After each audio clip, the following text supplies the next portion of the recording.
But it doesn't mean that because somebody doesn't believe in something, you can't talk about it in a public place. And the fact is that America was founded on trust in God.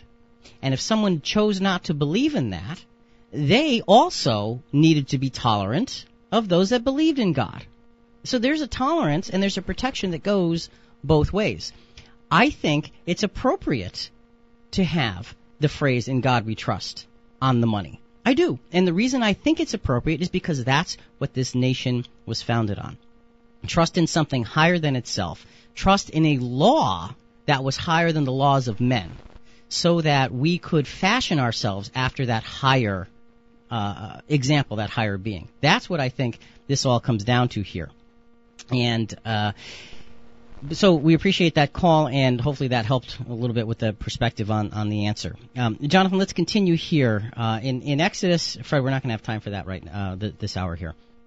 But in Exodus chapter 20 now, we're going to jump ahead because now you have the nation of Israel, the 12 sons. They were given a law, and it was called the Ten Commandments. And let's just breeze through what those commandments, abbreviated versions of those 10. Go ahead. Thou shalt have no other gods before me. Thou shalt not make unto thee a graven image. Thou shalt not take the name of Jehovah thy God in vain. Remember the Sabbath day to keep it holy. Honor thy father and thy mother. Thou shalt not kill. Thou shalt not commit adultery. Thou shalt not steal. Thou shalt not bear false witness against thy neighbor.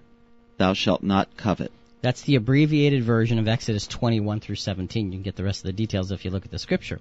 So they were given this law to abide by. This is what they were supposed to adhere to.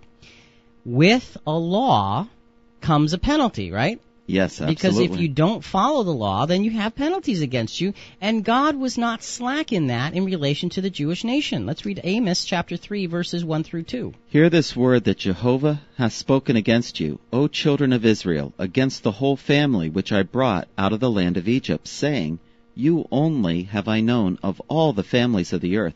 Therefore I will visit upon you all your iniquities. Great. You only have I known of all the families of the earth. Yay! Therefore I will visit upon you all your iniquities. Oh. Well, and that's the responsibility. You know, with knowledge, with enlightenment comes responsibility. George Washington said that truth will ultimately prevail where there is pains to bring it to light.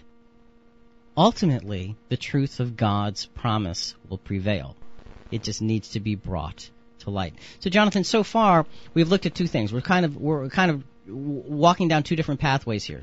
We're looking at the history of America from the standpoint of trusting in God, and we're looking at the history of God's promises from the standpoint of how He delivered them, to whom He delivered them, and what happened when He delivered them.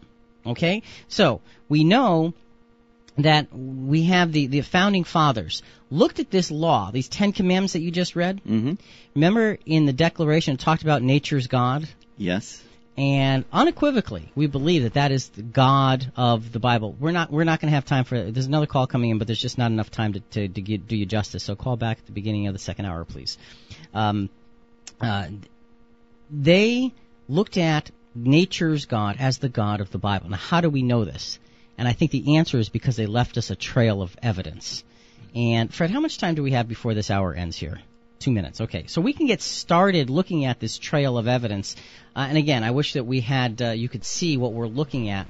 But what we're going to attempt to do is describe some pictures that we have here.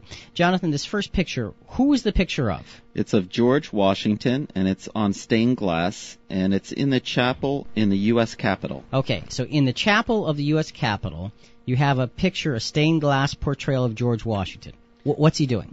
He's on one knee praying. Okay, he's on one knee praying. And there's a line above him says, "This nation under God." Okay, and what is around him in this picture that is in stained glass and the chapel of the United States Capitol? There's words wrapping around him that say, "Preserve me, O God, for in thee do I put my trust." And then at the bottom it says Psalm 16, verse 1. Okay, so you have this picture of George Washington praying to the God of heaven.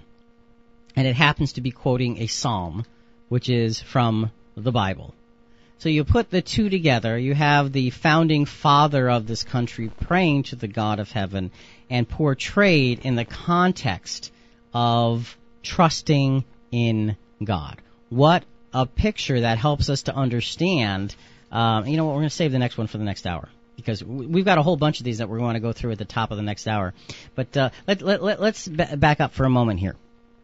What we're saying this morning, folks, is on this 4th of July weekend in the year 2008, we are stopping and looking back. And we're looking back down two pathways. We're looking back down the pathway of American history. And what do we see? We see individuals who trusted in God. Now, I'm not saying that they were all Christians. I'm saying they were believers in God. Okay, I want to make that clear. And they were believers in the God of nature. They believed in God as a provider, as a giver of providence, a God of justice, and a God of divine overruling in their lives. They believed in God and His law and built this country based on that belief and established civil laws and so forth based on that.